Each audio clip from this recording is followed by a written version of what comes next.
네, 뉴스업 시작하겠습니다. 중국을 국빈 방문하고 있는 이재명 대통령이 지난해 11월 이후 2달여 만에 시진핑 국가주석과 정상회담을 했습니다. 이 대통령은 양국 관계가 전면 복원되는 새로운 국면을 열자고 했고, 시 주석은 협력 동반자 관계를 발전시키자고 하면서도 최근 국제 정세와 관련한 뼈 있는 말을 남겼습니다. 홍민기 기자입니다. 붉은색 넥타이를 맨 이재명 대통령과 한복을 입은 김혜경 여사가 중국 베이징 인민대회당 1층으로 들어섭니다. 시진핑 국가주석과 부인 펑리위안 여사가 이 대통령 내외를 맞이합니다. 지난해 11월 경주 에이펙 정상회의를 계기로 열렸던 첫 회담 이후 2달여 만에 두 번째 한중 정상회담이 열렸습니다. 중국은 국빈 자격으로 방문한 이 대통령을 예포 발사와 어린이 의장대 등으로 환영했습니다. 이 대통령은 모두 발언에서 이번 회담이 한중 관계를 전면 복원하는 계기가 되길 바란다고 말했습니다. 과거 일제에 맞서 양국이 연대했던 사실을 언급하기도 했습니다. 국권이 피탈되었던 시기에는 국권 회복을 위해 서로 손을 잡고 함께 싸웠던 관계입니다. 시 주석 역시 불과 2달 만에 상호 방문이 이뤄진 건 양국이 서로를 매우 중시한다는 것을 보여준다고 말했습니다. 국제 정세가 복잡하게 얽힌 가운데 두 나라가 폭넓은 이익의 교집합을 갖고 있다며 뼈 있는 말도 남겼습니다. 应当坚定站在历史正确一边，做出正确战略选择。 최근 타이완을 둘러싼 중일 갈등은 물론 베네수엘라 마두로 대통령 체포 사태 이후 미중 간 신경전을 고려한 발언이라는 해석이 나옵니다. 양 정상은 이후 다양한 현안에 대해서도 논의했습니다. 중국의 서해 구조물에 대해선 건설적인 협의를 이어가기로 하고 불법 조업 문제에 우리 측이 단속 강화를 요구하기도 했습니다. 바둑과 축구 등 문화 교류도 확대해 나가기로 뜻을 모았는데 청와대는 이번 회담을 계기로 한한령이 완화될지는 더 지켜봐야 한다는 입장입니다. 베이징에서 최대 행사인 정상회담을 마무리한 이 대통령은 사흘째엔 중국 내 권력 서열 2, 3위인 리창 총리와 자오러지 전인대 상무위원장을 잇따라 만난 뒤 상하이로 향합니다. 중국 베이징에서 YTN 홍민기입니다. 한중 정상은 북한과의 대화 재개가 중요하다는 점에 대해서도 공감대를 확인했습니다. 또 한반도 평화 구축을 위한 창의적인 방안을 모색하기로 했는데요. 꽉 막힌 남북 관계의 돌파구가 마련될지 주목됩니다. 홍선기 기자가 보도합니다. 이재명 대통령은 정상회담 모두 발언부터 한반도 평화를 위한 중국의 적극적인 역할을 요청했습니다. 한반도 평화를 위해 실현 가능한 대안을 함께 모색하겠습니다. 번영과 성장의 기본적 토대인 평화에 양국이 공동 기여할 수 있도록 해야겠습니다. 한반도 평화가 남북한뿐 아니라 주요 인접국인 중국의 이익에도 부합한다는 점을 강조한 겁니다. 이에 대한 시진핑 중국 주석의 반응도 호의적이었습니다. 시 주석은 북한을 직접 언급하지는 않았지만 한중 양국이 영내 평화 수호에 막중한 책임을 지고 있다며 공감대를 전했습니다. 中韩在维护地区和平、促进全球发展方面负有重要责任，有广泛利益交集。 이 대통령은 정상회담에서 좀 더 직접적으로 북한과의 대화 재개를 위한 중국의 도움을 요청했을 것으로 보입니다. 청와대는 회의 뒤 브리핑을 통해 두 정상이 북한과의 대화 재개 중요성을 확인했다며 논의 내용을 전했습니다. 또 한중 양국이 한반도 평화 구축을 위한 창의적인 방안을 모색하기로 했다고 밝혔습니다. 양국은 북한과의 대화 재개 중요성을 확인하고 한반도의 긴장 완화와 평화 구축을 위한 창의적인 방안들을 지속 모색해 나가기로 하였습니다. 한중 정상이 북한과의 대화 재개 중요성을 확인하고 방안을 모색하기로 뜻을 모은 만큼 꽉 막혀있던 남북관계에도 돌파구가 마련될 수 있을지 주목됩니다. YTN 홍성기입니다. 한국과 중국을 대표하는 주요 기업인들이 8년여 만에 만나 베이징에서 다시 만나서 협력을 다졌습니다. 유통과 식품, 미용, 게임 등 다양한 분야에서 MOU도 체결돼 실질적인 경제 협력에 대한 기대감도 높아졌습니다. 차유정 기자입니다. 중국 베이징에서 열린 한중 비즈니스 포럼. 본행사 시작 전부터 양국 기업인들이 담소를 나누는 모습이 곳곳에서 포착됩니다. 정의선 현대차그룹 회장이 반갑게 얘기하는 인물은 세계 최대 전기차 배터리 기업 CATL 정미춘 회장. 이어 모습을 드러낸 이재명 대통령이 중국 기업인들과 인사한 뒤 이재용 삼성전자 회장을 보고 반가워하는 모습도 눈길을 끌었습니다. 이번 포럼은 지난 2017년 12월 이후 8년여 만에 열린 양국 간 대규모 기업인 교류 행사로 우리 경제사절단 416명과 중국 측 200여 명 등 600여 명이 참석해 협력을 다졌습니다. 중국 내 반도체 생산 기지를 운영 중인 삼성과 SK하이닉스는 미국 정부 규제 속에서 안정적인 공급망 관리가 핵심 과제입니다. 현대차 그룹과 LG 에너지 솔루션 등도 중국 내 생산 거점을 유지하며 전기차 배터리 산업 환경 변화에 촉각을 곤두세우는 상황. 기업인들은 한중 관계 개선에 따른 경영 환경 회복에 기대감을 내비쳤습니다. 오늘 포럼은 이를 통해서 형성된 훈풍을 이어받아서 양국 기업과 국민이 체감할 수 있는 협력 방안을 모색하기 위해서 마련되었습니다. 이번 포럼을 계기로 우리 기업이 중국 거대 내수 시장에 파고들 비즈니스 협력이 다소 성사되기도 했습니다. 대표적으로 신세계그룹과 중국 최대 전자상거래 기업 알리바바가 손을 잡았는데 신세계가 국내 상품을 발굴하면 알리바바가 자사 플랫폼으로 유통에 판매하는 방식입니다. 어묵으로 유명한 삼진식품은 중국 기업과 손잡고 중국 내 매장 운영과 유통 마케팅 협력을 강화하기로 했습니다. 미용, 인공지능, 자율주행, 영상게임 등 이번 포럼을 계기로 체결된 양해각서만 9건. 이번 협력이 단순 수출을 넘어 우리 기업이 중국 내수 시장에 직접 참여하는 구조를 마련했다는 점에서 의미가 크다는 평가가 나오는 가운데 한중 경제 협력 확대에 대한 기대감이 커지는 분위기입니다. YTN 차유정입니다.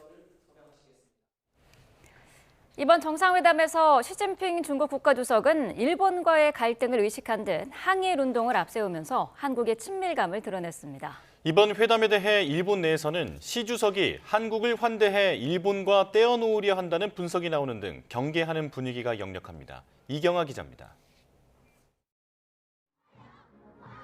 새해 첫 손님으로 이재명 대통령을 맞이한 시진핑 중국 국가주석.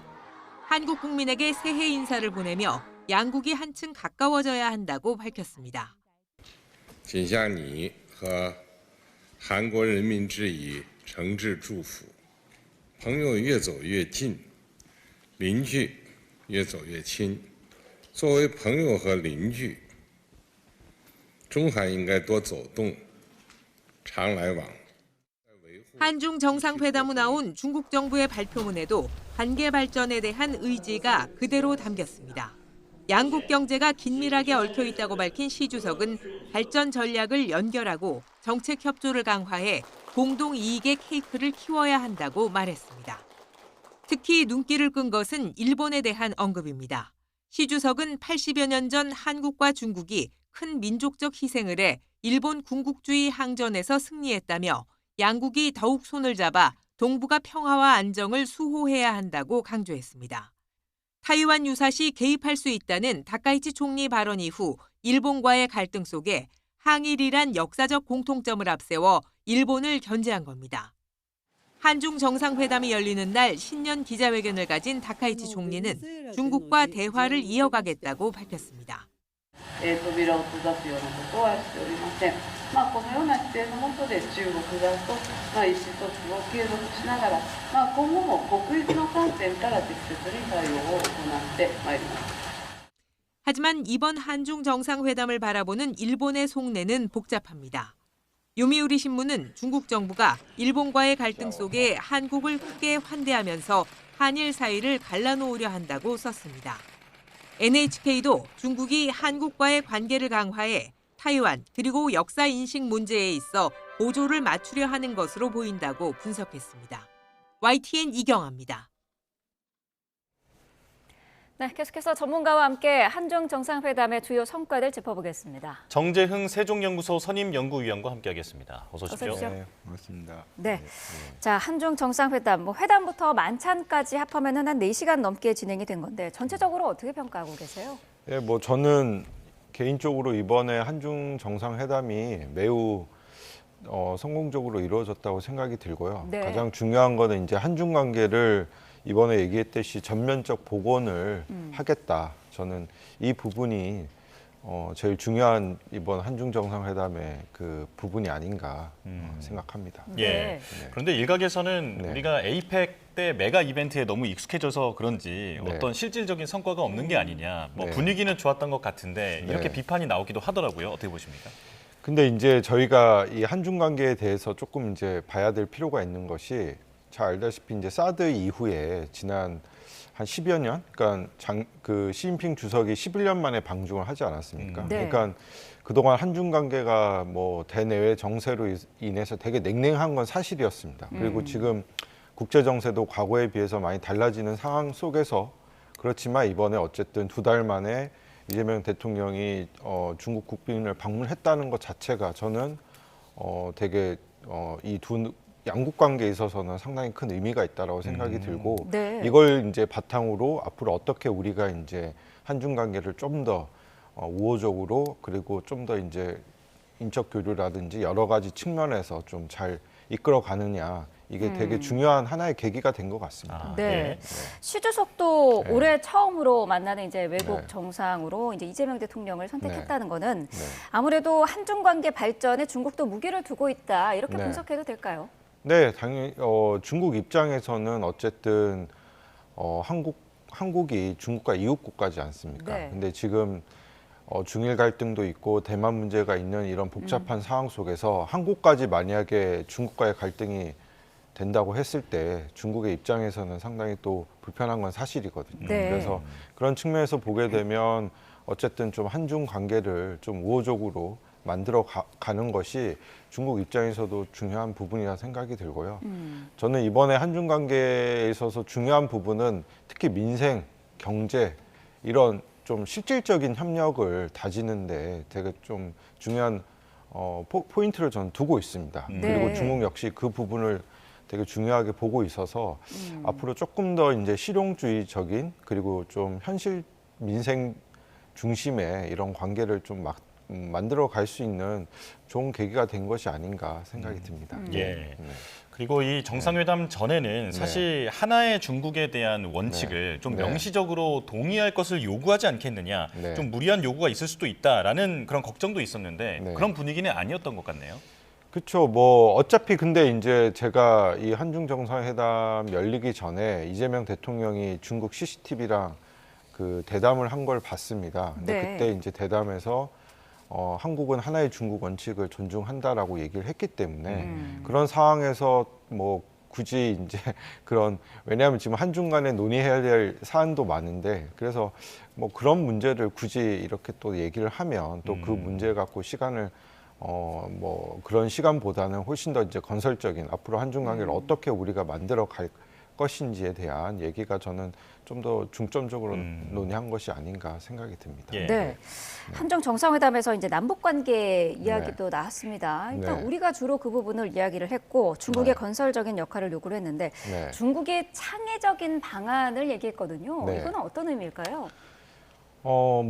그 부분은 잘 알다시피 이제 남북 관계든 한반도 문제든 북한 문제가 이게 하루 이틀 문제도 아니고 네. 되게 오래된 지난 수십 년간 이 문제가 계속되고 있는 문제인데 중국은 기본적으로 지난번 에이펙 때도 얘기했겠지만 한반도 평화 안정을 중요시합니다. 왜냐하면 한반도 평화가 안정이 되어야지 그것이 중국 입장에서도 중요한 부분이어서 네. 이제 앞으로 이러한 부분을 위해서 한국과 중국이 어떻게 소통을 할 것인지. 근데 저는 이제 한국과 중국의 소통도 중요하지만 거기에 이제 또 맞춰서 또 한국 역시 이제 남북 관계라든지 그리고 지금 또 북한과 러시아 관계가 또 긴밀하지 않습니까? 그러면 또 한중 관계의 이런 협력의 모멘텀을 살려서 예를 들어서 러시아와의 관계라든지 그러니까 전반적인 그러한 분위기를 우리가 좀 만들어갈 수 있는 좀 이러한 틀을 다진 게 아닌가 생각이 듭니다. 왜냐하면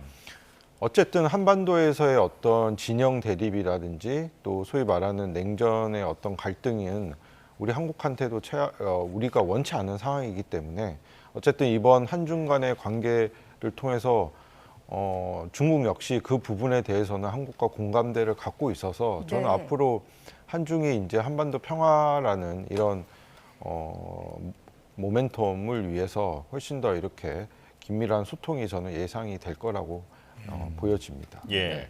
그런데 중국이 의지를 보이긴 했습니다만 현실적으로 북한을 움직일 수 있는 카드가 네. 중국도 마땅치는 않다라는 지적도 있거든요. 네. 최근 힘의 논리가 워낙 통용되고 있기 때문에 네. 북한이 도발을 한다든지 네. 군사력을 키운다든지 하는 부분에 대해서 중국도 뭐라 할 수 없다. 이런 지적은 어떻게 보십니까?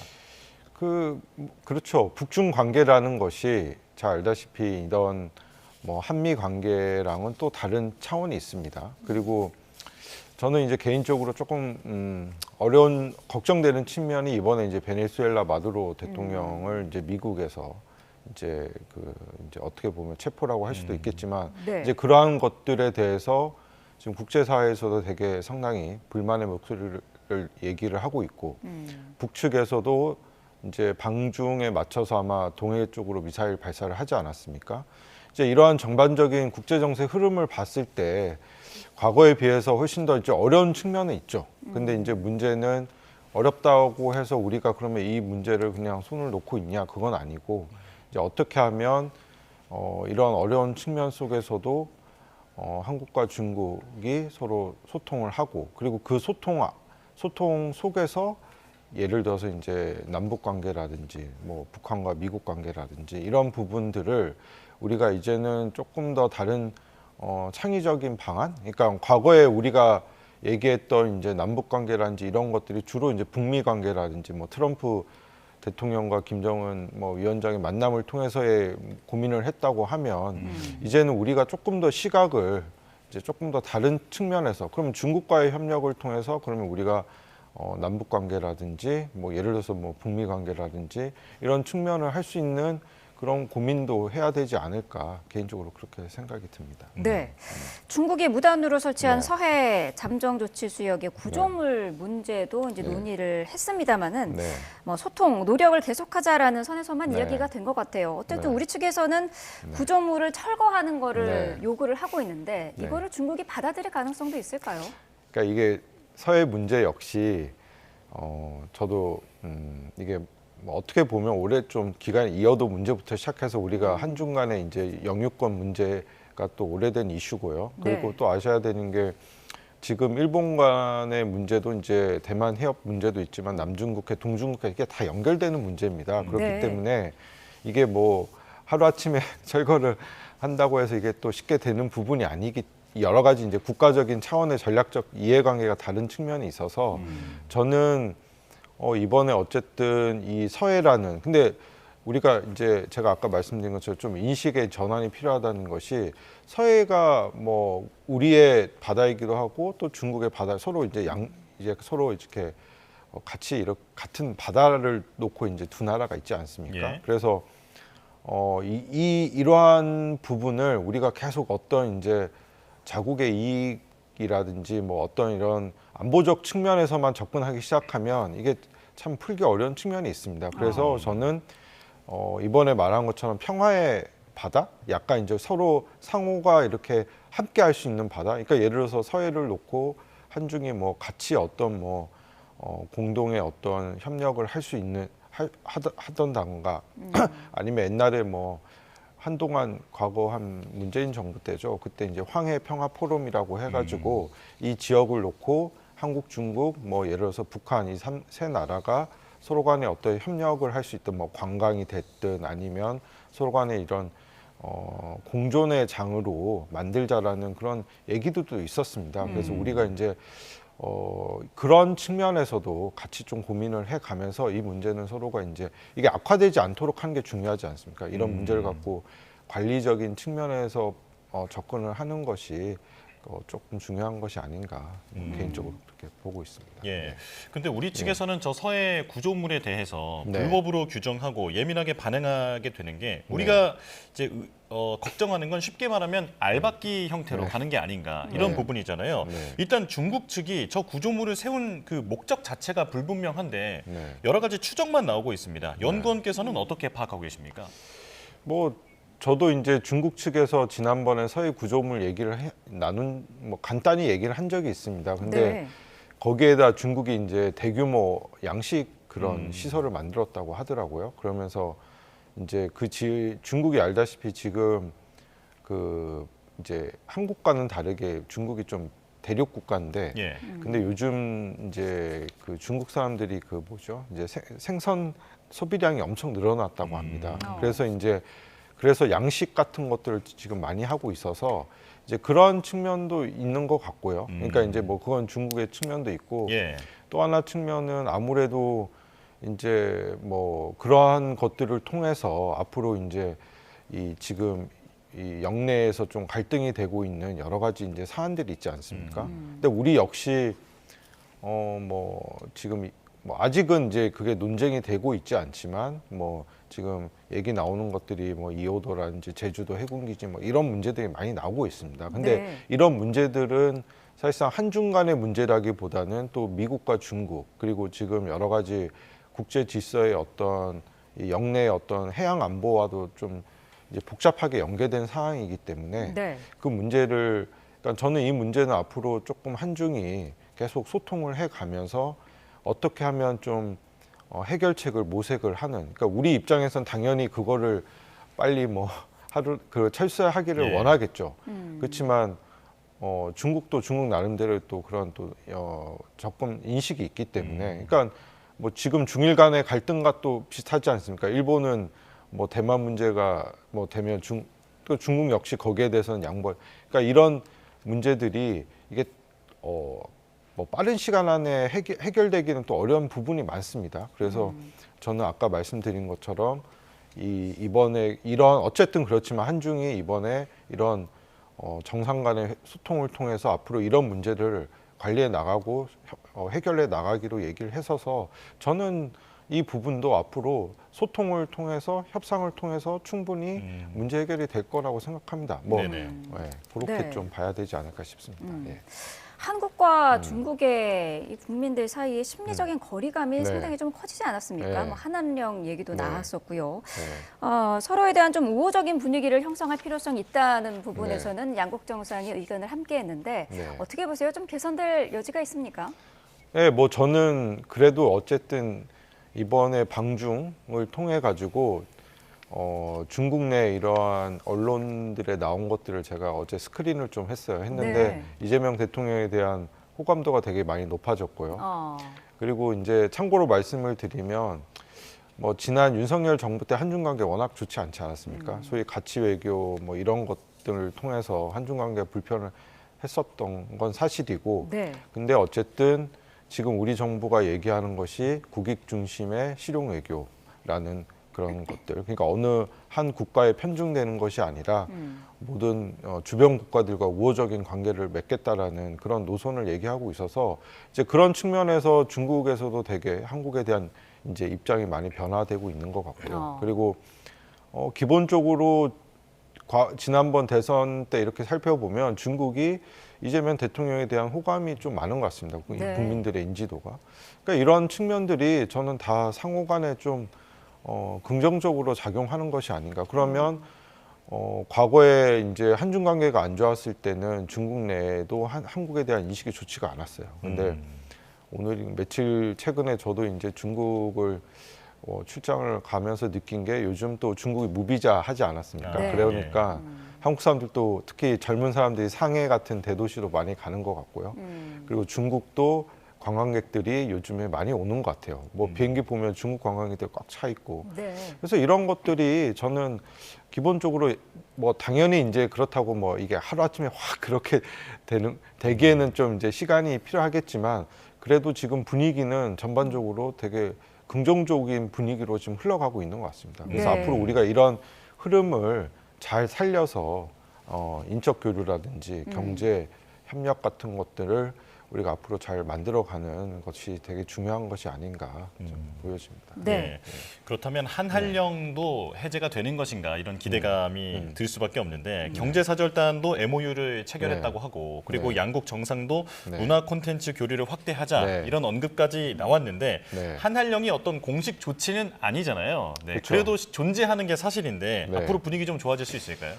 저는 한한령도 뭐 당연히 우리의 입장에서 한꺼번에 확 좀 뭐 K-팝이라든지 뭐 드라마, 한류 뭐 이런 것들 우리의 가장 한국이 갖고 있는 강점이긴 한데 그것들도 저는 점진적으로 좀 좋아질 것 같습니다. 어쨌든 이러한 부분은 정치적인 영역이 또 중요하지 않습니까? 그러니까 두 나라의 관계라든지 국민들의 어떤 기본적인 분위기라는 것들이 결국에는 이런 대중문화라든지 이런 한한령 간의 관계에도 직접적인 영향을 미치고 있기 때문에 이번에 어쨌든 한중 간의 이 정상 간의 회담 이후에 분위기가 많이 좋아지고 있어서 저는 앞으로 이러한 뭐 한국의 좀 유명한 가수라든지 뭐 이러한 뭐 이 K-컬처라고 할 수도 있겠죠. 이러한 부분들이 앞으로 중국 내에서 과거에 비해서는 훨씬 더 저는 분위기가 좋아질 거라고 생각이 들고요. 그리고 요즘 보니까 이제 한국 뭐 화장품이라든지 여러 가지 패션이라든지 이러한 것들이 중국의 젊은 특히 여성들한테 인기가 많은 것 같습니다. 그래서 이번에도 뭐 펑리위엔 여사한테 K 화장품인가 선물했다고 하더라고요. 예, 미용기. 그러니까 이러한 것들이 한국의 이 중국 내에 있는 그런 이미지가 저는 그런 이미지를 많이 갖고 있어서 저는 앞으로도 분위기가 많이 그런 부분도 많이 이제 크게 좋아질 것 같습니다. 네.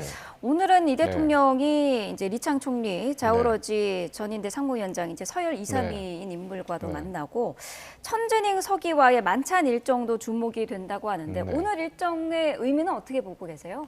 저는 어쨌든 이번에 있어서 중국에서 이재명 대통령의 방문을 되게 중요하게 생각하는구나. 왜냐하면 보통 이제 국가 정상 간의 만남 이후에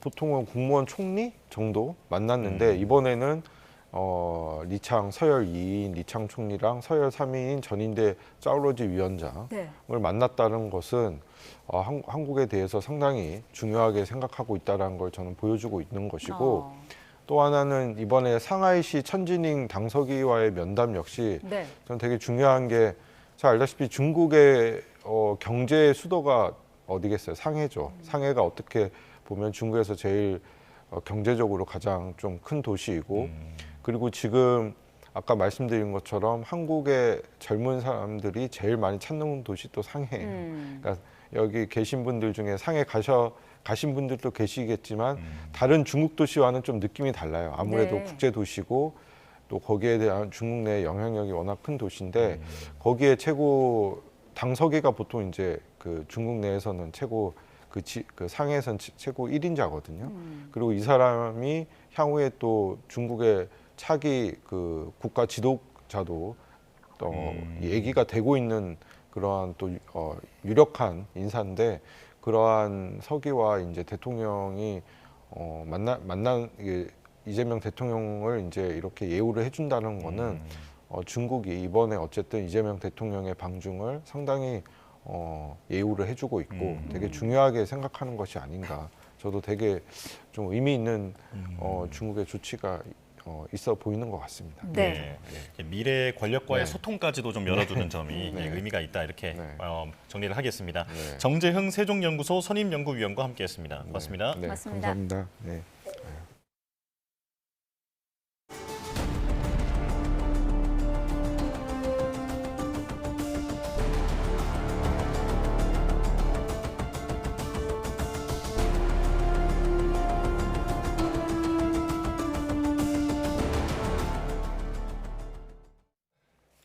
미국으로 압송된 니콜라스 마두로 베네수엘라 대통령이 뉴욕 맨해튼의 남부 연방지방법원에 출석해 자신은 납치당했다며 무죄를 주장했습니다.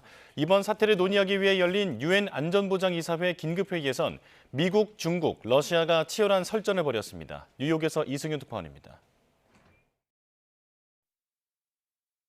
뉴욕 브루클린 메트로폴리탄 구치소에 수감됐던 니콜라스 마두로 베네수엘라 대통령이 뉴욕 맨해튼 남부연방지방법원에 출석했습니다. 중무장한 병력이 마두로 대통령 부부를 헬기에 이어 장갑차에 태웠고 삼엄한 분위기 속에 이동이 이뤄졌습니다.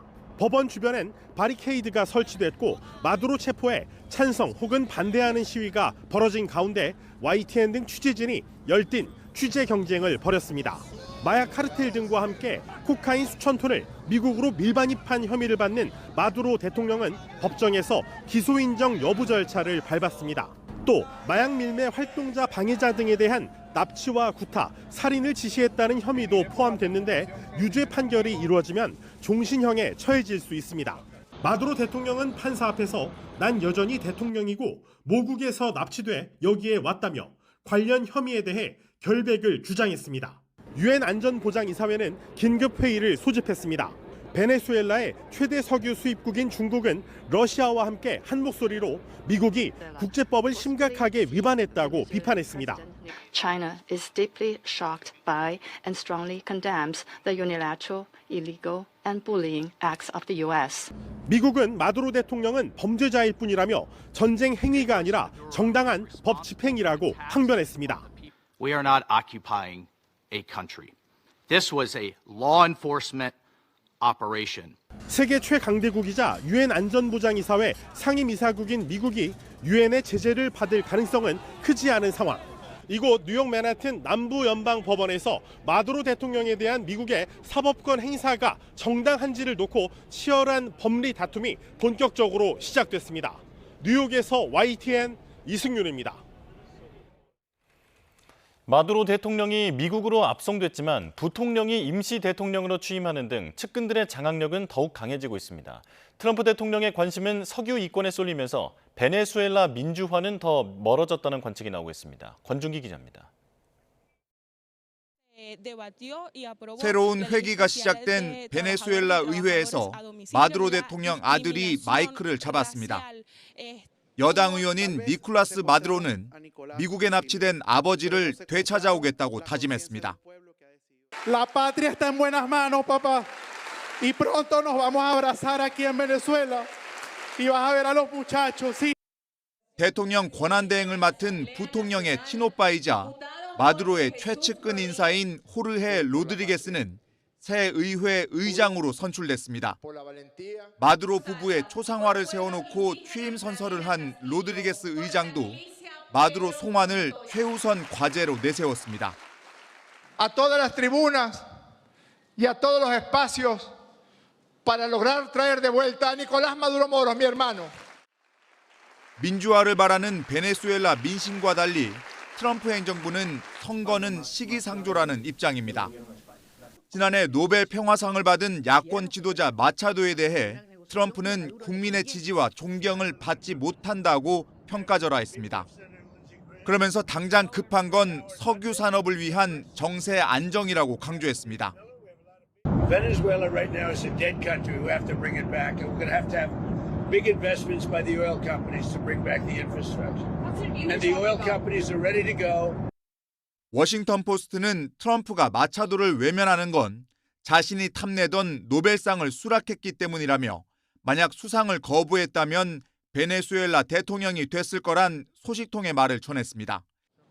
임시 대통령으로 공식 취임한 로드리게스 부통령은 미국의 불법적인 군사 침략에 유감을 표하며 마두로 대통령 부부 피랍에 깊은 고통을 느낀다고 말했습니다.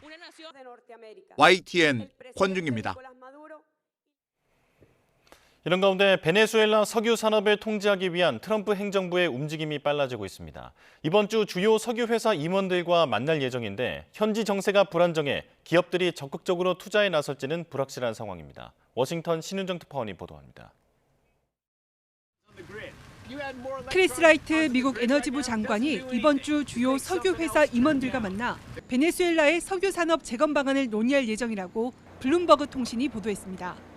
마이애미에서 열리는 에너지 관련 회의를 계기로 라이트 장관과 쉐브론, 코노코필립스 등 주요 석유 회사 경영진이 만난다는 겁니다. 트럼프 행정부는 과거 미국 기업들의 투자 손실을 만회하고 석유 산업 통제권을 장악하려 속도를 내고 있습니다. Yes, I have. Which ones? Have you received any commitments? All of them, basically. Any commitments from the oil companies? They want to go in so badly. 쉐브론은 현재까지 베네수엘라에서 사업을 유지하고 있는 유일한 미국 석유 회사입니다. 이런 움직임에 쉐브론 주가가 5% 넘게 오르는 등 미국 석유 기업들이 증시에서 강세를 보였습니다. 다만 이번 사업에 기업들이 적극적으로 나설지는 불확실하다고 블룸버그 통신은 분석했습니다. 막대한 재원이 투입되는 장기 투자를 감행하기에는 베네수엘라 정세가 불안정해 신중할 수밖에 없다는 겁니다. 베네수엘라 공격 명분으로 내세운 석유 사업 정상화가 미국 경제에 도움이 될 거라는 주장을 놓고도 반응이 엇갈리고 있습니다. 일부 공화당 인사들은 휘발유 가격 인하로 이어질 수 있다고 기대하는 반면 민생 해결에는 별 도움이 되지 않고 석유 회사만 혜택을 누릴 거란 비판도 나옵니다. More American oil companies can make profits in Venezuela and his billionaire buddies on Wall Street can benefit. 마두로 베네수엘라 대통령 축출 작전을 두고도 미국 내 찬반 여론이 팽팽히 맞서고 있습니다. 로이터 통신이 미국 성인 1,200여 명을 대상으로 한 여론조사에서 마두로 제거를 위한 미국의 군사작전에 찬성한다는 응답은 33%, 반대한다는 응답은 34%로 나타났습니다. 미국이 베네수엘라 문제에 너무 깊이 관여하는 것을 우려하느냐는 질문에는 72%가 그렇다고 답해 그렇지 않다는 응답 25%의 3배에 가까웠습니다. 워싱턴에서 YTN 신윤정입니다. 한편 트럼프 대통령이 덴마크령 그린란드와 남미 여러 나라에 개입할 가능성도 시사하면서 긴장감이 높아지고 있습니다. 유럽 각국은 동맹국의 영토 주권을 존중하라며 덴마크와 그린란드에 일제히 연대를 표명했습니다. 런던 조수연 특파원입니다. 베네수엘라 군사 개입 이후 트럼프 대통령은 국가 안보를 이유로 그린란드 영토가 필요하다는 입장을 재확인했습니다. We need Greenland from a national security situation. It's so strategic. Right now, Greenland is covered with Russian and Chinese ships all over the place.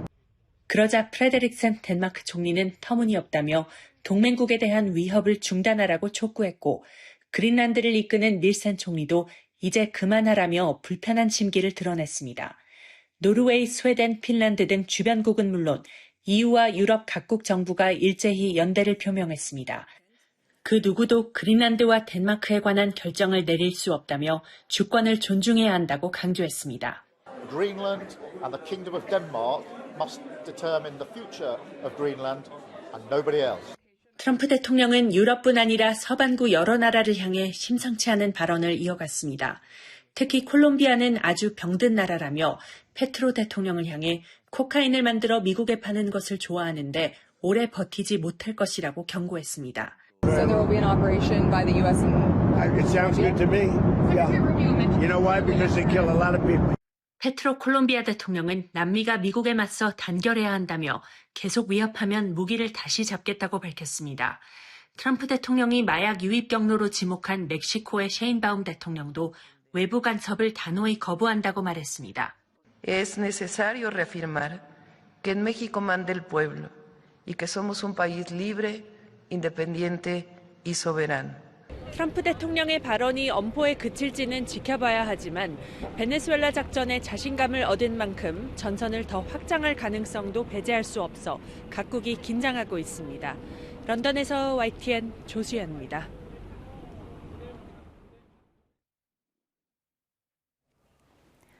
네, 방금 들은 속보 한 가지 전해드리겠습니다. 경찰이 강선우 의원과 관련해서 1억 원을 보관했다는 의혹을 받고 있는 보좌진에 대해서 소환 조사를 시작했다는 속보가 들어와 있습니다.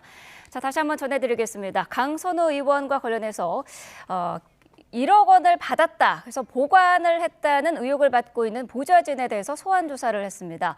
오늘 오전 7시부터 피의자 신분으로 조사를 받고 있고요.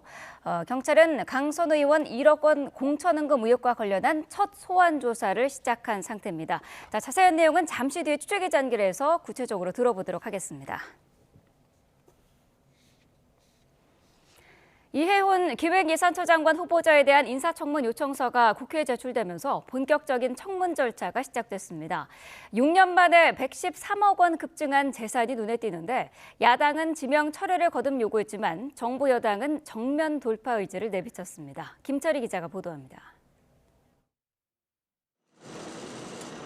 이해운 초대 기획처장관 후보자의 인사청문 요청안이 지명 발표 일주일 만에 국회에 도착했습니다.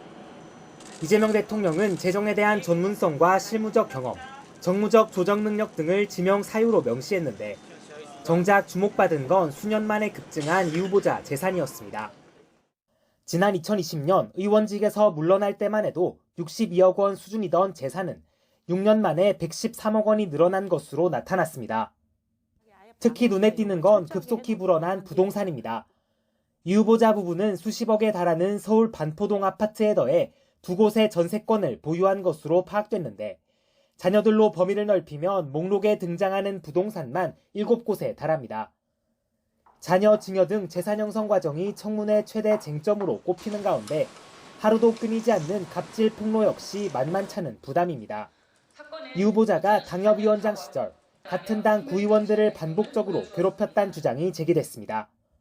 철저하게 가스라이팅을 당해오다가 결국 버림받았고 그 기간 중 저는 임신 상태에서 괴롭힘을 여러 차례 당해왔습니다.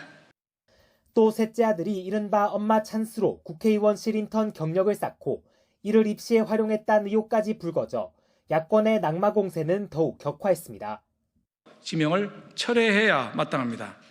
그렇지 않다면 국민의힘 재경위는 인사청문회 이틀 진행과 함께 반면 민주당은 후보자가 통렬하게 반성하고 사과한다면 능력 발휘가 가능할 거라며 감쌌고 지금 논란이 되는 모든 일은 국민의힘 소속일 때 벌어진 일 아니냐, 청문회까진 지켜봐야 한다는 신중론도 이어졌습니다. 이해운 후보자의 지명 자체가 저희로선 도전입니다. 예. 청문회 사안에서도 평가를 받아봐야 된다라고 생각하고 있습니다. 인사권자인 이재명 대통령 의지를 고려하면 적어도 청문회까지는 여권의 엄호가 이어질 것으로 보이는데 전방위적 논란을 국민 여론이 얼마나 수긍할 수 있을지가 최대 변수로 꼽힙니다. YTN 김철입니다. 이해운 후보자 셋째 아들의 국회 인턴 특혜 의혹과 관련해 이 후보자 측은 아들이 8일간 인턴 근무를 한 것은 사실이지만 관련해 청탁한 일이 없고 대학 입시에도 활용되지 않았다고 주장했습니다. 기획처 인사청문지원단은 당시 김상빈 새누리당 의원실은 신청하는 청년 대부분에게 인턴 등 각종 기회를 제공했다고 해명했습니다. 또 당시 이 후보자 아들이 재학한 학교는 생활기록부에 교회 활동을 기재하지 못하도록 돼 있었고 실제로도 생기부에 기록한 적 없어 대학 입시에 활용되지 않았다고 설명했습니다. 네, 경찰이 강선우 의원에게 전달된 1억 원을 보관했다고 지목된 전 보좌관을 오늘 피의자 신분으로 불러 조사하고 있습니다. 김경 서울시 의원은 출국한 상태인 것으로 알려지면서 수사에 차질이 불가피하다는 우려가 나오고 있습니다. 사회부 추적기자 연결해서 자세한 내용 알아보겠습니다. 자, 이현정 기자, 자세한 소식 전해주시죠. 네, 경찰은 강선우 의원의 전 보좌관 A씨를 오늘 아침 7시부터 피의자 신분으로 불러 조사하고 있습니다. 강 의원은 금품 수수 의혹을 둘러싼 인물 가운데 첫 번째 소환 조사입니다. A씨는 지난 2022년 지방선거를 앞두고 김경 서울시 의원이 강선우 의원에게 건넨 공천원금 1억 원을 받아 보관한 의혹을 받습니다.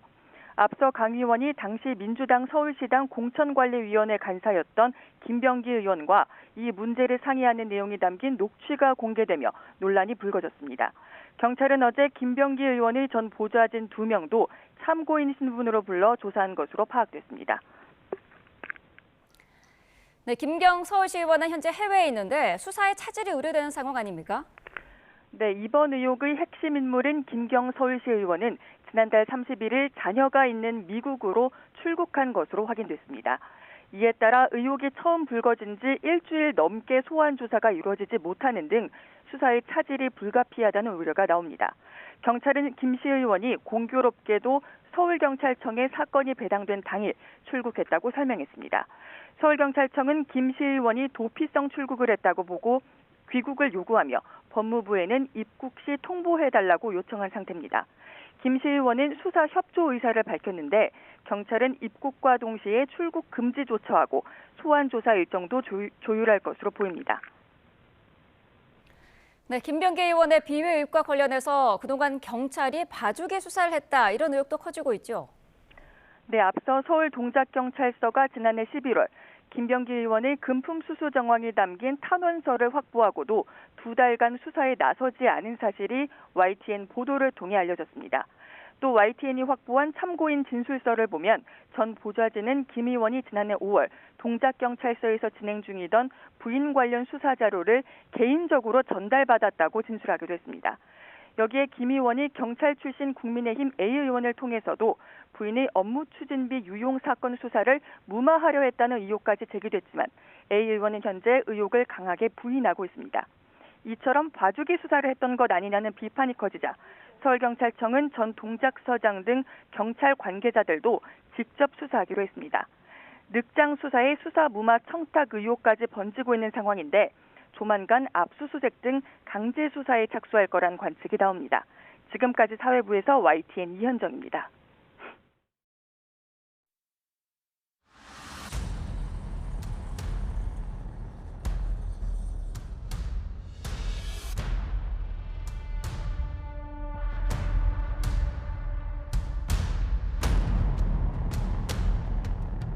사악하고도 잔인한 갑질과 압박 속에서 인간으로서 감당하기 힘든 스트레스를 견뎌야 했습니다. 손주아 의원은 유산의 위기까지 겪어야 했습니다.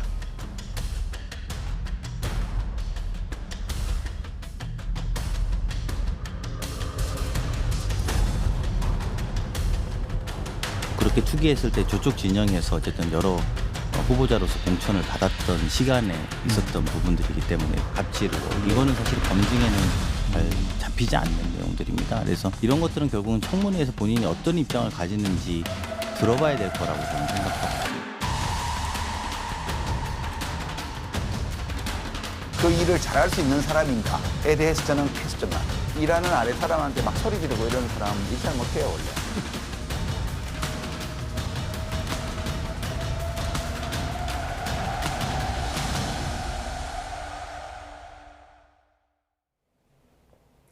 네, 정치권 이슈 짚어보겠습니다. 박성민 전 더불어민주당 최고위원, 이재영 국민의힘 강동을 당협위원장과 함께하겠습니다. 어서 오십시오.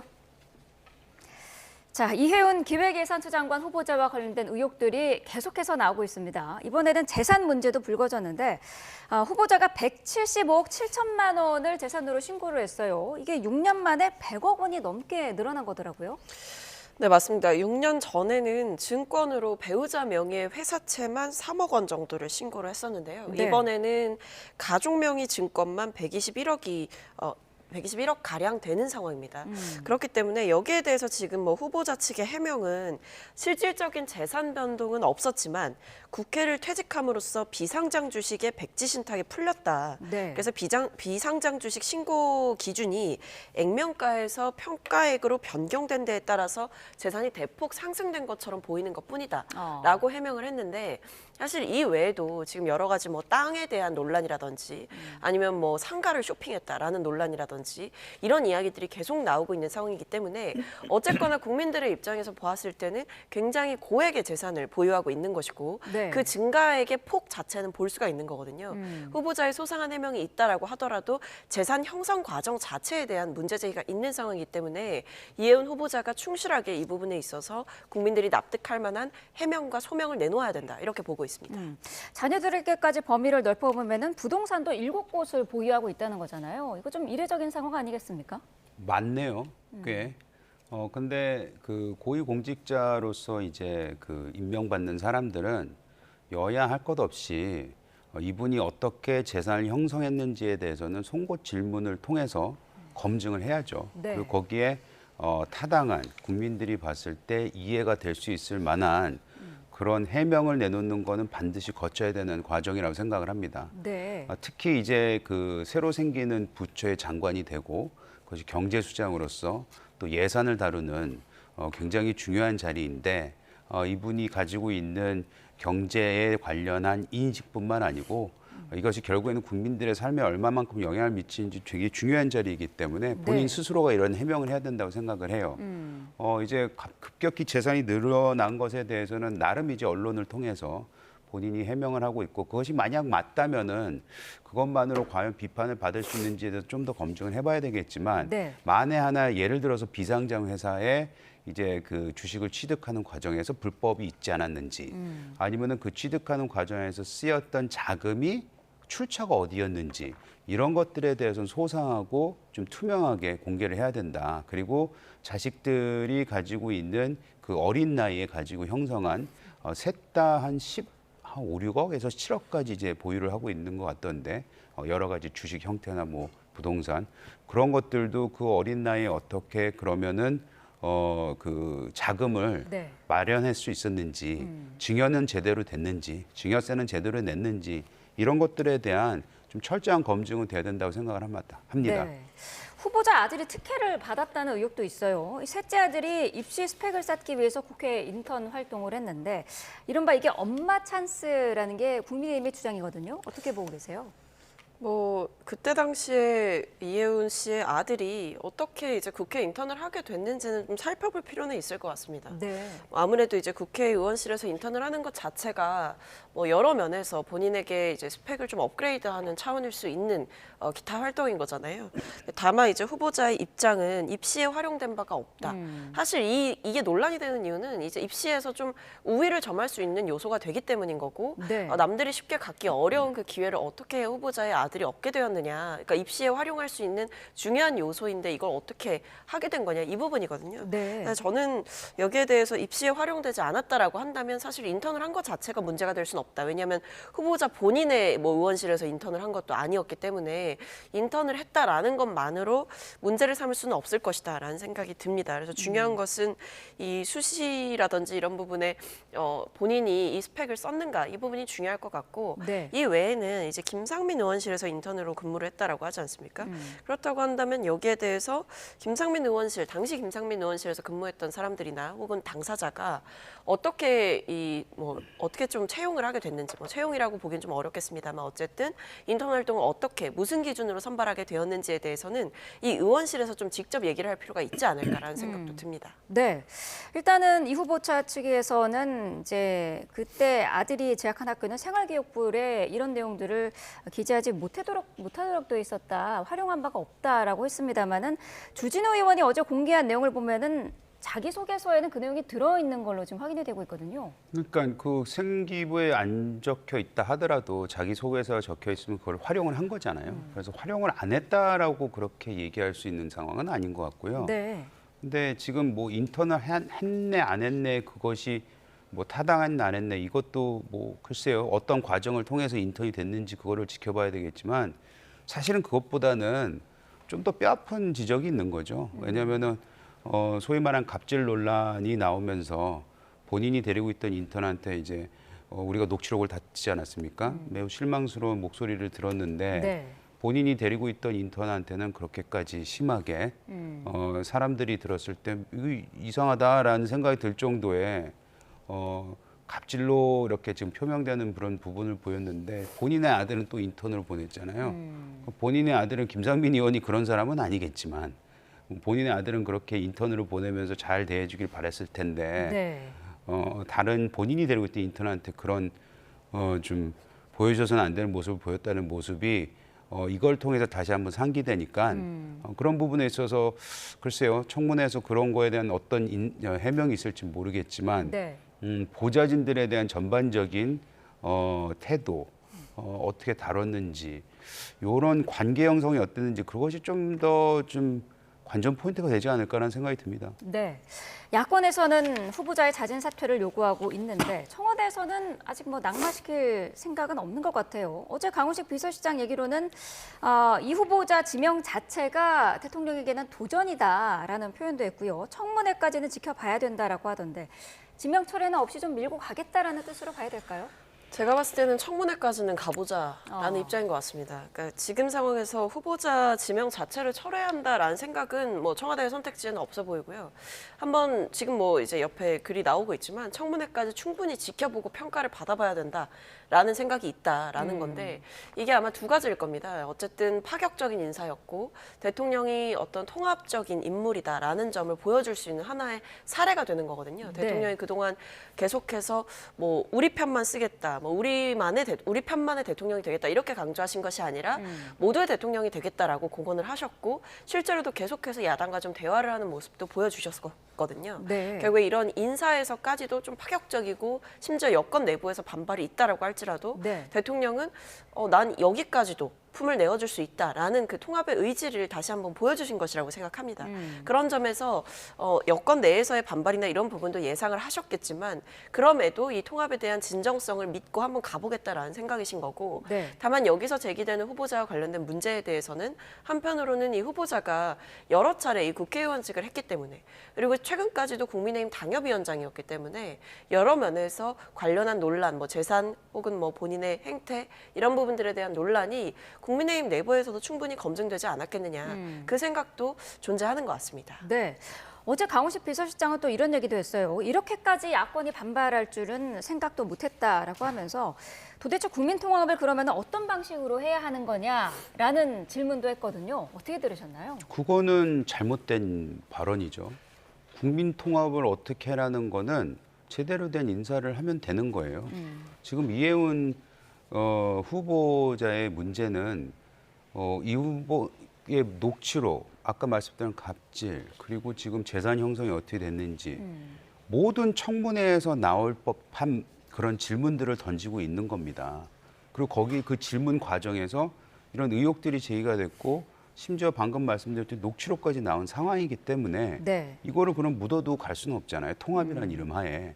오히려 이거를 더 검증을 제대로 해서 더 투명하게 더 한 건 없는지에 대해서 그 검증 과정을 거쳐야지만이 이것이 통합에 그리고 나서도 국민들이라든지 뭐 국회에서 통과가 된다면은 납득할 만한 상황이 나오면은 그때 이제 통합 얘기를 할 수 있는 것이지 지금의 이것만 가지고 통합이라고 얘기할 수는 없는 것이고 네. 저는 초기에 이해운 그 후보자가 지명됐을 때 당에서 많은 그 뭐 반대 의견이 나오긴 했지만 뭐 그 경제 전문성으로만 봤을 때는 어찌 보면 레드팀이 될 수도 있고 이재명 정부의 잘못된 경제 정책에 오히려 쓴소리를 할 수도 있지 않겠냐라고 해서 긍정적인 부분을 봤는데 지금 얘기 나오는 부분은 본인이 경제에 관련된 전문성 얘기는 하나도 안 나오잖아요. 네. 다른 얘기만 나오고 있지 않습니까? 그럼 다른 얘기가 도덕성, 뭐 자질이라는 게 전문성만 있는 것이 아니기 때문에 그 부분에 대해서 검증을 해야 되는 거는 우리가 거쳐야 되는 과정이기 때문에 거기에서 나온 의혹들을 가지고 야당이 반발한다고 해서 그것이 통합의 메시지에 우리가 무슨 죄를 뿌리는 거 아니냐라는 식으로만 얘기를 하는 저분의 얘기는 전 동의할 수가 없습니다. 네. 자, 이 후보자 오늘은 뭐 재정 전문가들과 정책 간담회도 갖는다고 하는데요. 뭐 인사청문회까지 완주하겠다라는 의지를 드러내고 있는 것 같은데 상황이 녹록지만은 않은 것 같습니다. 민주당 상황도 좀 짚어보겠습니다. 더불어민주당의 이제 김병기 의원이 어제 한 유튜브 방송에 출연을 했는데 탈당은 하지 않겠다라는 입장을 밝혔습니다. 뭐 자신은 당당하다면서 의혹을 정면 돌파하겠다라는 의지를 밝힌 것 같은데 어떻게 들으셨을까요? 저는 이분이 나는 탈당을 하지 않겠다, 당당하다라는 얘기가 네. 나는 죄가 없어서 당당하다고 얘기를 한 건지 아니면 거기 있는 숨어 있는 메시지가 너 봤지 너희들 내가 강선우 의원하고 얘기한 거 다 녹취했잖아. 당신네 거들도 굉장히 많이 있거든. 나 함부로 자꾸 나가라 그러면 나 이것까지 풀어버릴 거야. 라는 협박이 아니었나라는 생각이 들 정도로 너무나도 이게 이해가 안 되는 상황이긴 해요. 지금 경찰에 넘어간 사건이 지금 수사가 지금 착수한 게 13건인가라고 제가 들었고 그 외에 또 나온 의혹들이 있습니다. 그러니까 이게 줄줄이 사탕인데 이 상황 속에서 나는 탈당을 하지 않겠다라고 버티는 거 보면 뭔가 굉장히 모든 의원들이 두려워할 만한 그런 카드를 쥐고 있는 게 아닌가. 그리고 민주당에 있는 의원들도 보면 강선우 의원 나갈 때는 탈당한 사람을 제명까지 하는 그런 굉장히 과격한 어찌 보면은 늦었지만 해야 될 일을 했는데 김병기 전 원내대표에 대한 탈당과 제명에 대해서는 목소리가 모기 목소리만 해요. 제대로 나오지 않고 있습니다. 네. 결국에는 자기네들도 이 사람이 내가 얘기했던 것도 들고 있는 거 아니야 라는 걸 스스로 인정하는 것이 아닌가 좀 좀 이런 생각이 드네요. 네, 민주당 내에서도 뭐 김병기 의원에 대해서 결자 해지, 뭐 선당 후사 이런 거를 권하는 목소리가 나오고 있는 그런 상황이었는데 어제 김병기 의원의 이 발언 이후에 좀 당내 분위기는 어떨까요? 그러니까 뭐 사실 이제 김병기 전 원내대표가 이제 본인이 의지를 좀 보여준 거죠. 나는 뭐 결백하고 네. 그리고 뭐 제명을 당하는 한이 있더라도 내가 당을 떠나는 선택은 하지 않겠다라는 얘기는 사실 당에 남겠다라는 얘기인 거거든요. 네. 그렇기 때문에 어떤 외부적인 그 조치가 있지 않고서야 내가 스스로 뭐 당을 나가는 일은 없을 거다라는 건 사실 당내에서 버텨보겠다라는 얘기인 것이고 네. 당내에서 본인의 진정성과 이 의혹에 대한 사실들을 밝혀가겠다라는 의지가 굉장히 강한 상황이기 때문에 사실 이런 그 어떤 본인의 의지나 이런 것들은 뭐 개인이 갖는 것이기 때문에 어쩔 수는 없다라고 하더라도 당내에서는 사실 오히려 이런 좀 중차대한 의혹이 터졌을 때 내가 이 사실관계를 다 밝히고 돌아오겠다라고 얘기를 하고 어느 정도 당적을 좀 한번 정리를 하고 나가는 것이 당 입장에서는 리스크가 좀 줄 수 있다라는 생각을 할 수가 있는 거죠. 그러다 보니까 뭐 박지원 의원께서도 선당후사라는 점을 언급을 하시기도 하셨고 네. 당내에서 여기에 대해서 뭐 당이 어떤 징계 조치나 징계 수위를 고민하기 이전에 본인이 먼저 탈당을 하고 좀 의혹과 관련한 수사라든지 이런 부분을 성실하게 받고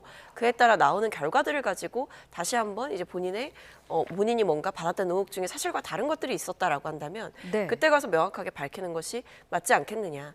근데 거기에 대해서 이제 김병기 의원은 이 부분에서 이제 본인이 뭐 나가버리면 결과적으로 진실이 밝혀져도 이미 의혹이 제기됐고 그 의혹 제기가 이미 있었던 것만으로도 그것이 너무 치명타다라는 판단을 하는 것 같습니다. 네. 근데 어제 그 본인이 오래간만에 인터넷 매체에 나와서 인터뷰를 했잖아요. 네. 그 얘기를 들어보더라도 본인은 법적으로 아무 문제가 되지 않을 것 같다. 뭐 이런 뉘앙스 얘기를 하더라고요. 네. 만에 하나 그게 그렇게 나중에 된다면 지금 나와 있는 녹취록이 됐던 뭐 회의록이 됐던 여러 가지 지금 나와 있는 증거만 보더라도 법적으로 문제가 안 되면 안 되는 상황이에요. 만약 이렇게 된다면 그래서 진짜 법적으로 아무런 처벌을 받지 않는다면 이 부분에 있어서 민주당이 지금까지 주장해온 사법부 문제에 있다라는 것에 대해서 동의할 수 있을 만한 게 될 것 같지 않나라는 정도로 네. 굉장히 지금 나와 있는 의혹이 매우 구체적이고 이건 문제가 꼭 될 거라고 저는 생각합니다. 네. 강선호 의원에게 전달된 1억 원을 보관했다고 지금 지목된 전 보좌관이죠. 오늘 오전 7시부터 경찰에 출석해서 조사를 받고 있는 그런 상황이고요.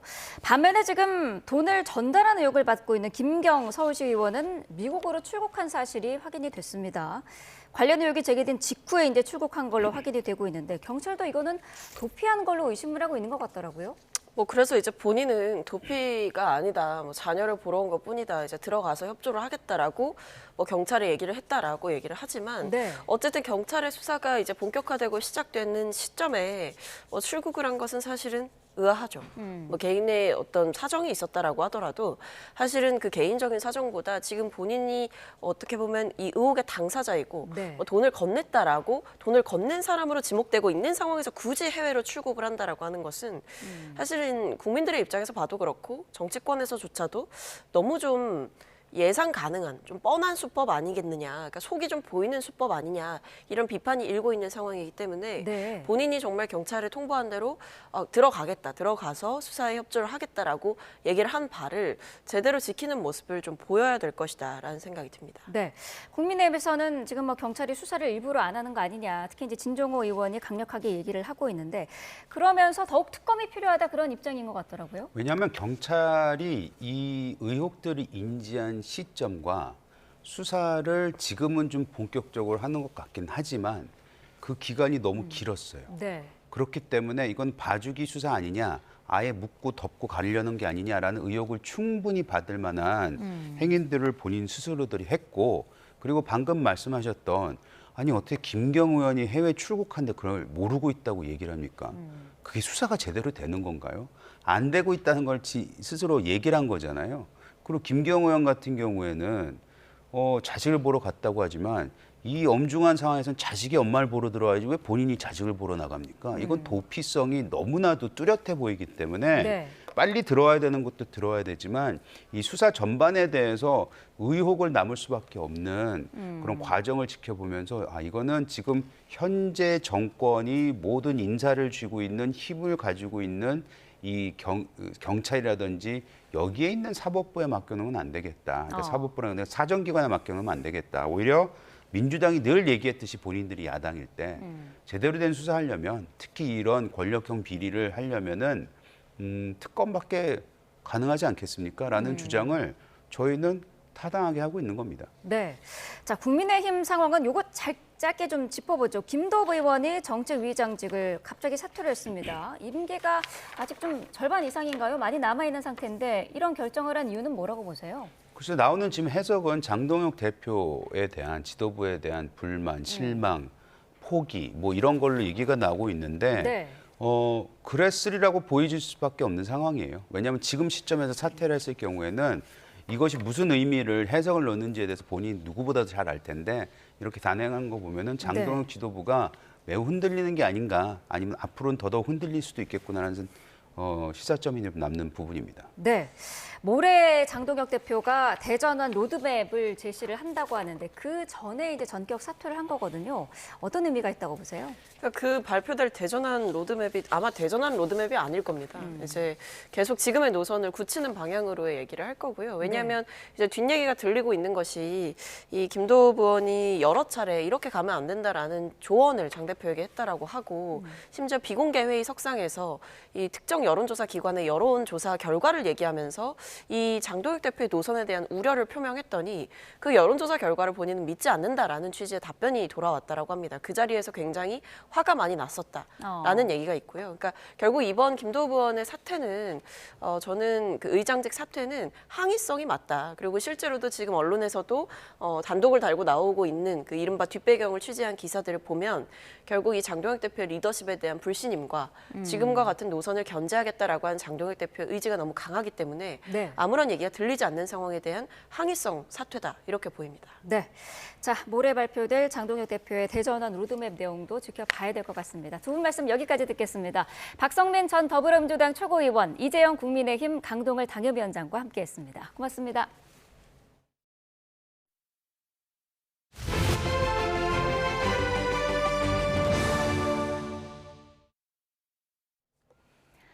윤석열 전 대통령의 내란 혐의 재판에서 김용현 전 국방부 장관, 비상계엄은 대국민 호소용이었다는 주장을 반복했습니다. 또 국회 봉쇄와 체포조 의혹에 대해서도 윤 전 대통령을 옹호하는 발언을 이어갔습니다. 권준수 기자입니다. 윤석열 전 대통령의 내란 재판에서 김용현 전 국방부 장관이 다시 증언대에 올라 계엄 2인자다운 발언을 이어갔습니다. 재작년 12월 1일 시국을 걱정하던 윤 전 대통령이 대국민 호소 차원으로 계엄을 준비하라 지시했다는 겁니다. 나라가 위기에 빠진 상황을 국민에게 알리는 게 중요하니까 거기에 초점을 맞춰서 좀 하고 싶다. 그렇게 말씀하셔서. 쟁점으로 꼽힌 여러 의혹에 대해서도 김 전 장관은 거듭 부인했습니다. 최대 5천 명의 병력을 투입하려 했지만 윤 전 대통령이 불안감을 조성하지 말라며 최소한으로만 출동시키라 했고 국회를 봉쇄하거나 국회의원의 출입을 저지하라 지시한 적도 없다고 주장했습니다. 이재명 대통령과 의원식 국회의장, 한동훈 전 국민의힘 대표 이름이 적혀있던 체포조 명단에 대해서도 실제 검거할 의도는 없었다며 선을 그었습니다. 포고령 위반 우려가 있는 인원들하고 그리고 관심이 필요한 인원들 몇 명을 제가 불러줬다. 그랬더니 대통령께서 왜 그런 어떤 것은 안 해야 될 일을 한 것 같아. 계엄의 절차적인 정당성과 관련해서도 김 전 장관은 윤 전 대통령이 처음부터 국무회의를 소집할 뜻이 있었다고 두둔했는데 계엄이 끝났을 땐 윤 전 대통령이 어려운 상황에서 사상자 없이 잘했다고 말했다며 합법적인 계엄이 내란으로 몰렸다고 강조했습니다. 핵심 증인으로 꼽혔던 김 전 장관에 대한 신문이 두 차례의 재판에 걸쳐 마무리된 가운데 재판부는 남은 기일에 서증 조사 등을 진행한 뒤 오는 9일 특검의 구형과 피고인 최후 진술이 있는 결심 공판을 진행할 계획입니다. YTN 권준수입니다. 어제 진행된 윤 전 대통령 재판에서 눈길을 끈 장면이 있었습니다. 지난달 이진우 전 수방사령관의 증인신문 영상이 재생된 건데요. 지난 2024년 국군의 날 행사 후 술을 빠르게 많이 마셨다는 증언 영상입니다. 잠깐 보실까요? 그때는 너무 술을 많이 마셨던 기억이 납니다. 술을 갑자기 막 마시니까 우리 곽종군 장군님이랑 여유영 장군은 잘 모르겠는데 곽종군 장군이 굉장히 빨리 취하는 상황이었고 그래서 나한테 몸이 아프다고 화장실에서 저한테 얘기했던 기억이 나고. 이 증언을 바탕으로 윤 전 대통령 측 변호인은 어제 증인으로 출석한 김용현 전 장관에게 당시 곽정근 전 사령관이 얼마나 취했었는지를 캐물었습니다. 증인은 당시 곽종훈과 여인영이 많이 취해 있던 것으로 기억하십니까? 얼마나 취해 있던 것으로 기억하십니까? 화장실에 자주 왔다 갔다 하는 것은 기억이 나고요. 그리고 또 졸음을 참기 위해서 노력하는 그런 어떤 모습은 제가 기억이 납니다.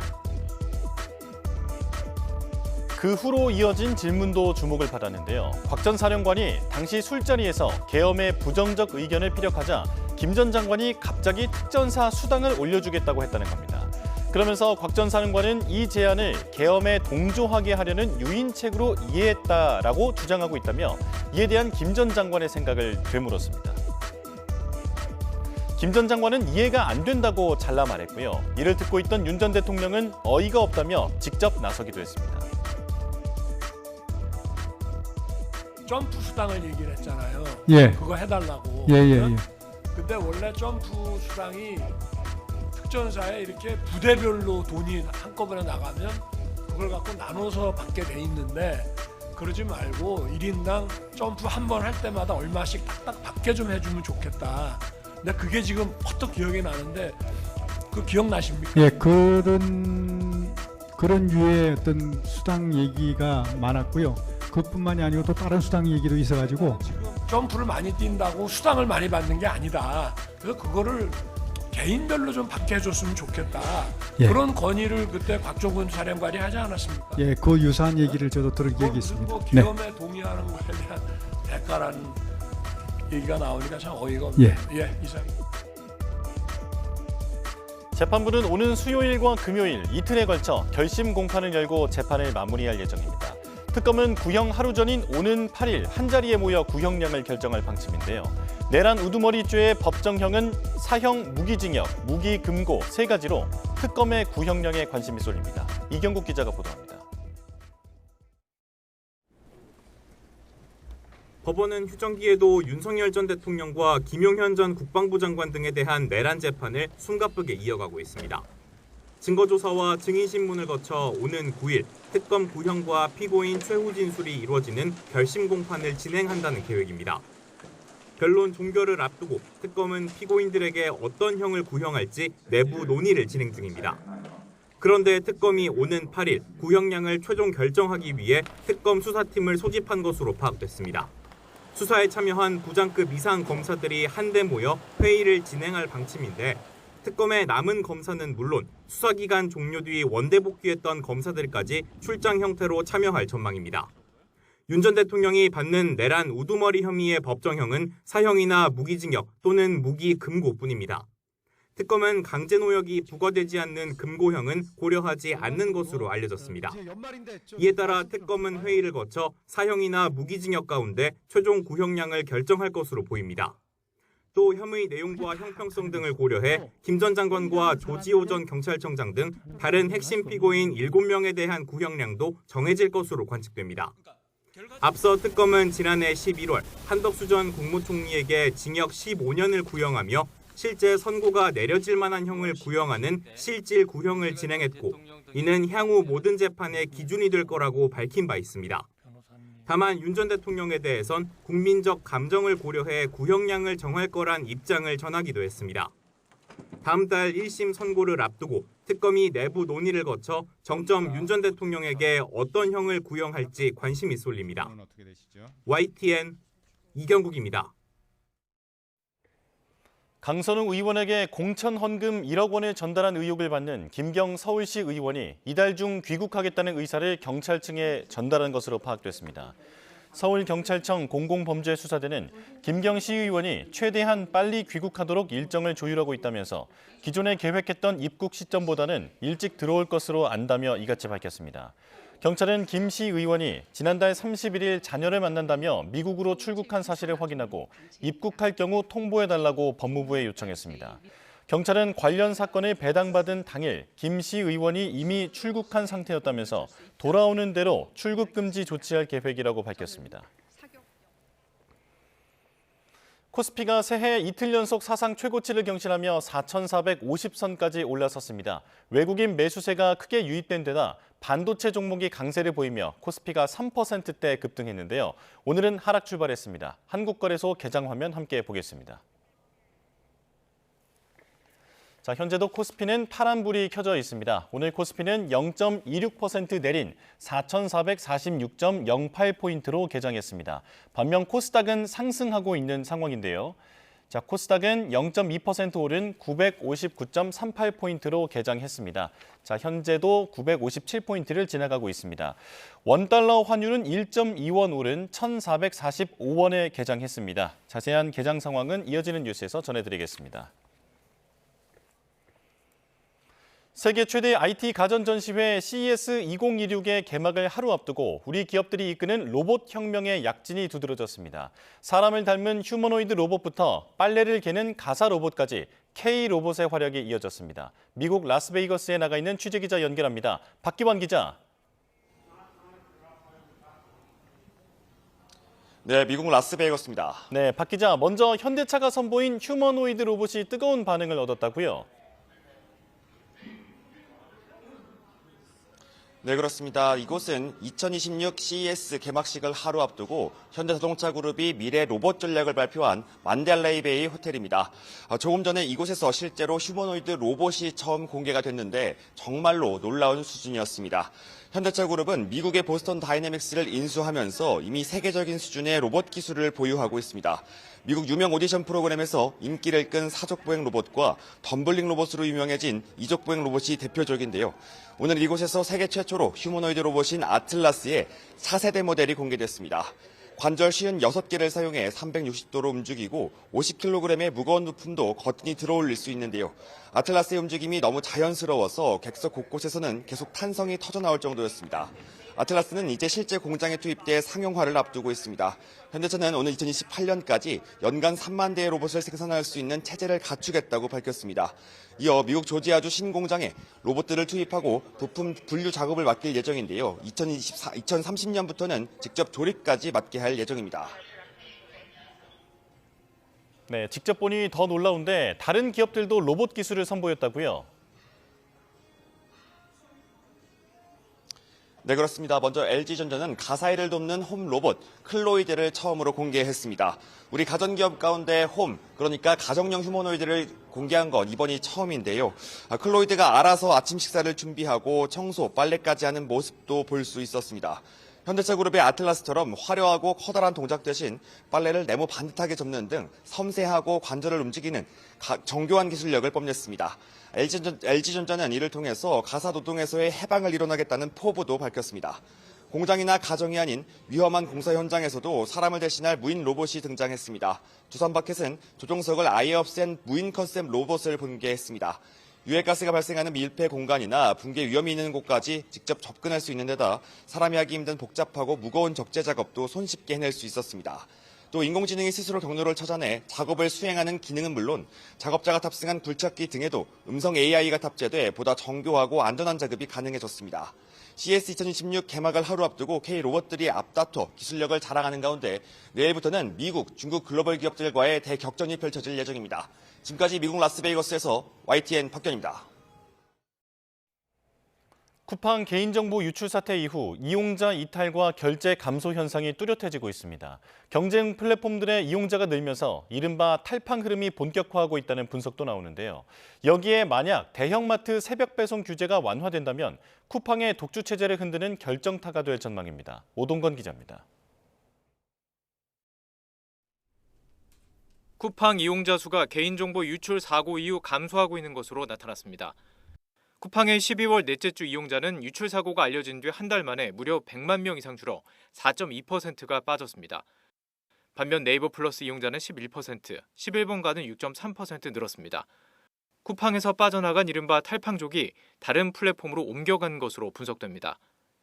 괘씸하더라고요. 그래서 다른 뭐 네이버나 아니면 옥션이나 다시 11번 가다 조금 더 주고 그냥 조금 더 늦게 받고 그렇게 하고 있어요.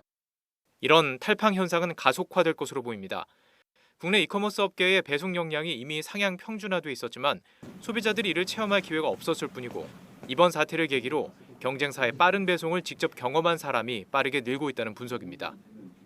실제로 신선식품 새벽 배송의 컬리와 손잡은 네이버가 12월 쇼핑 부문 신규 설치 앱 순위 1위로 떠올랐고 11번가의 빠른 배송 서비스는 신규 구매 고객 수가 전년 대비 229%나 올랐습니다. 여기에 앞으로 대형마트 새벽 배송 규제가 완화돼 마트까지 배송 경쟁에 가세할 경우 쿠팡 중심의 독주 체제가 흔들릴 수 있다는 분석도 나옵니다. 대형마트와 기업형 슈퍼마켓이 1,800개 점포가 소비자 가까이 위치해 있습니다. 유통법을 개선해 새벽에 운영이 가능하게 된다면 빠른 배송을 통해서 고객한테 물건이 배송될 겁니다. 특히 김범석 의장의 직접적인 사과 부재와 청문회 과정에서 드러난 쿠팡의 태도가 실망을 키우면서 대형마트 규제를 완화해야 한다는 여론에도 점차 힘이 실리고 있습니다. 쿠팡 사태를 기점으로 대형마트까지 경쟁에 뛰어들 경우 국내 이커머스 시장은 쿠팡이 주도하는 단일 플랫폼 구조에서 여러 플랫폼이 경쟁하는 구조로 바뀔 수도 있을 것으로 보입니다. YTN 오동건입니다. 서울 종강역 근처에서 사고를 내 한 명을 숨지게 하는 등 인명사고를 낸 70대 택시 운전자의 구속영장이 기각됐습니다. 경찰은 약물운전 혐의도 추가로 적용했지만 법원은 약물 복용 여부에 대해 다툼의 여지가 있다고 판단했습니다. 윤태인 기자입니다. 흰 모자를 쓰고 검은 외투를 입은 남성이 법원으로 들어섭니다. 지난 2일 서울 종강역 근처에서 택시를 몰다 사고를 낸 70대 운전자 A씨에 대한 구속영장 실질 심사가 열렸습니다. 심사 끝에 법원은 A씨에 대한 구속영장을 기각했습니다. 사고 당시에 가속하신 이유가 무엇인가요? 처방약을 먹고 운전하신 건가요? 당시 사고로 40대 보행자가 숨지고 택시 승객을 포함해 13명이 다쳤습니다. 사고 당시 택시는 갑자기 속도를 높여 보행자와 신호등 기둥을 들이받고 방향을 틀어 다른 승용차 2대를 충격한 것으로 파악됐습니다. 당시 경찰은 교통사고 처리법상 치사상 혐의로 A씨를 긴급 체포했는데 A씨에 대한 구속영장에는 도로교통법상 약물운전 혐의도 추가 적용됐습니다. 음주검사 결과는 음성이 나왔지만 치약검사에서 모르핀 성분이 검출됐기 때문입니다. 다만 경찰은 간이검사 결과 상당수가 정밀검사에서 바뀌고 모르핀의 경우 감기약 등에서 검출되는 경우를 배제할 수 없다며 국립과학수사연구원에 정밀감정을 의뢰했습니다. 그러면서도 현재 상황에서 A씨에게 약물운전 혐의를 제외하긴 어려운 것으로 판단했다고 설명했습니다. 경찰은 일단 불구속 상태에서 택시가 갑자기 가속한 이유 등에 대해 국과수 정밀감정 결과 등을 토대로 추가 조사에 나설 방침입니다. YTN 윤태인입니다. 당분간 들쑥날쑥한 기온 변화에 건강 잘 챙기셔야겠습니다. 오늘 아침 중부를 중심으로는 반짝 강추위가 나타나는데요. 내일은 날이 비교적 온화하겠지만 목요일에는 서울 아침 기온이 영하 10도 안팎까지 떨어지면서 또다시 강추위가 찾아오겠습니다. 감기 등 호흡기 질환에 걸리지 않도록 조심하셔야겠습니다. 여전히 대기의 건조함은 지속하고 있습니다. 서울 등 일부 수도권 지역에 건조특보가 특히 산불이 비상인 강원 상권과 동해안은 건조경보가 발효 중인 가운데 바람까지 강하게 불겠습니다. 작은 불씨가 큰 불로 이어질 수 있어서 더욱 주의하셔야겠습니다. 낮 기온은 어제와 비슷하거나 조금 높겠습니다. 서울 4도, 대전 5도, 대구는 7도가 예상됩니다. 오늘 전국이 흐린 가운데 늦은 밤부터 서쪽을 중심으로 비나 눈이 내리겠습니다. 내일 아침까지 경기 동부와 영서, 충북과 전북에 1cm, 제주도는 내일 오후까지 최고 5cm의 눈이 내려 쌓이겠습니다. 또 내일 새벽 서울 등 수도권과 충남에도 눈이 날릴 수 있겠습니다. 오늘까지는 해수면의 높이가 평소보다 높은 대조기입니다. 해안가 저지대 침수 피해 없도록 유의하셔야겠습니다. 지금까지 YTN 정세현입니다. 네, 뉴스업 화요일 순서 마칩니다. 내일 다시 뵙겠습니다. 고맙습니다.